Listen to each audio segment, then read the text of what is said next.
ओम शांति। आज हमारे जीवन में दुख या सुख जो कुछ भी हमें प्राप्त है वो हमारे अपने ही किए हुए कर्मों का फल है। वो कर्म हमने इस जन्म में किए ऐसा भी हो सकता है या पूर्व जन्मों के कोई कर्मों का फल भी हो सकता है, लेकिन जो कुछ भी प्राप्त है वो मेरे अपने किए हुए कर्मों का फल है।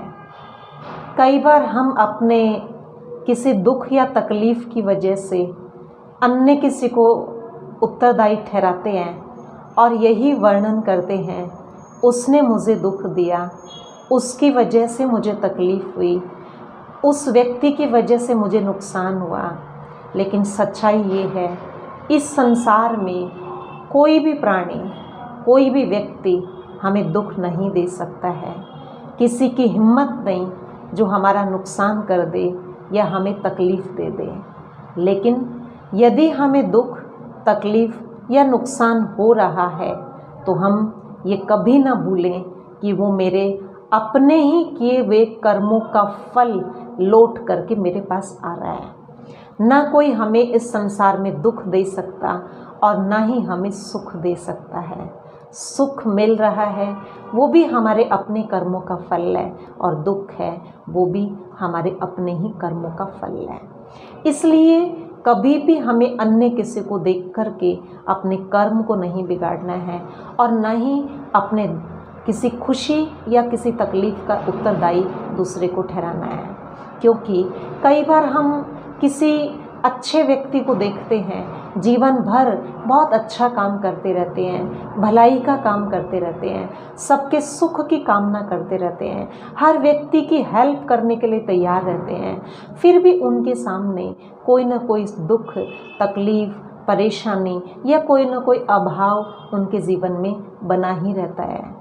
और कई बार ऐसा भी देखने को मिलता है, कुछ लोग बहुत बुरा करते रहते हैं, हर एक के लिए नफ़रत की भावना रखते हैं, किसी न किसी का नुकसान करते रहते हैं, किसी न किसी को कष्ट पहुंचाते रहते हैं, लेकिन उनके जीवन में बहुत खुशी होती है, बहुत सुख सुविधाएं होती हैं, उनके सामने कोई बीमारी, कोई समस्या नहीं आती है। मतलब जो अच्छा कर रहा है उनके सामने प्रॉब्लम्स आती हैं और जो बुरा कर रहा है उनके सामने किसी तरह की कोई प्रॉब्लम नहीं, उनके सामने सुख ही सुख है। और ऐसी स्थिति जब देखने को मिलती है तो कई बार अच्छा करने वाला व्यक्ति दूसरा बुरे करने वाले व्यक्ति को देख करके अपना कंपैरिजन उसके साथ करता है और भगवान को कोसने लगता है कि हे प्रभु, ये बुरा करके भी आप इसको सुख दे रहे हो, सुखी है, और मैं इतना अच्छा कर रहा हूँ तो भी आप मुझे दुख और तकलीफ़ दे रहे हैं। ये बात समझने की बहुत इम्पॉर्टेंट है कि भगवान किसी को दुख नहीं दे सकता है, भगवान किसी को कोई तकलीफ़ नहीं देता है, क्योंकि वो हमारी माँ, हमारा पिता है, सर्व संबंधी है। उसके लिए आज तक हम गाते आए, तू प्यार का सागर है, तेरी एक बूंद के प्यासे हम। उसके लिए आज तक गाते आए, हे करुणा निदान, हे दया निधि, कृपा सिंधु, दुख हरने वाला, सुख देने वाला। वो दुख नहीं देता है, वो दुखों को हरने वाला है। वो हमें कष्ट नहीं दे सकता है, वो हमें सुख देने वाला है। ये जो कुछ भी हमें कष्ट या दुख मिल रहा है ये भगवान नहीं दे रहा है, ये मेरे अपने किए हुए कर्मों का फल मेरे पास लौट करके आ रहा है। आज आप अच्छा कर रहे हैं, आज हम बहुत भलाई का काम कर रहे हैं, लेकिन फिर भी दुख का कारण है कि मेरे किसी न किसी कर्म का, किसी न किसी जन्म में मेरे किए हुए कोई न कोई पाप का ये फल है। जैसे हम कई बार देखते हैं, खेत में अगर जो भी फसल उगाते हैं उसको कटाई कर लेते हैं, उसको कढ़ाई भी कर लेते हैं, उसको अपने घर भी ले आते हैं, लेकिन उसमें से कुछ बीज ज़मीन में रह जाते हैं।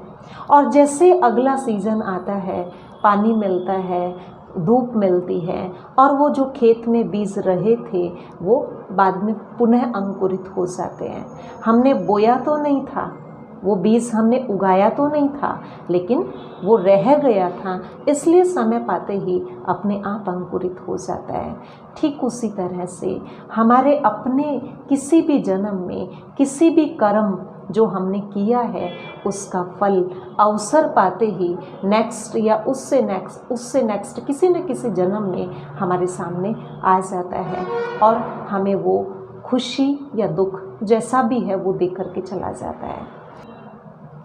इसलिए हमें अपने कर्मों की गति को समझने की आवश्यकता है, अपने कर्मों को श्रेष्ठ बनाने की आवश्यकता है, क्योंकि जो कुछ भी है वो ब्याज सहित हमें चुकाना ही पड़ता है। किसी को देख कर के हमें अपने कर्मों को बिगाड़ना नहीं है, क्योंकि ये संसार एक नाटकशाला है। इस संसार में हर आत्मा का एक यूनिक पार्ट है, एक विशेष रोल है, और इस संसार रूपी नाटकशाला में जिसको जो रोल मिला है प्रत्येक आत्मा को अपना रोल, अपना किरदार निभाना ही होता है।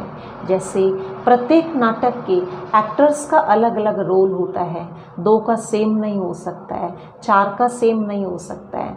ठीक उसी तरीके से इस संसार रूपी नाटकशाला में प्रत्येक आत्मा रूपी एक्टर अपना अपना रोल प्ले कर रहे हैं।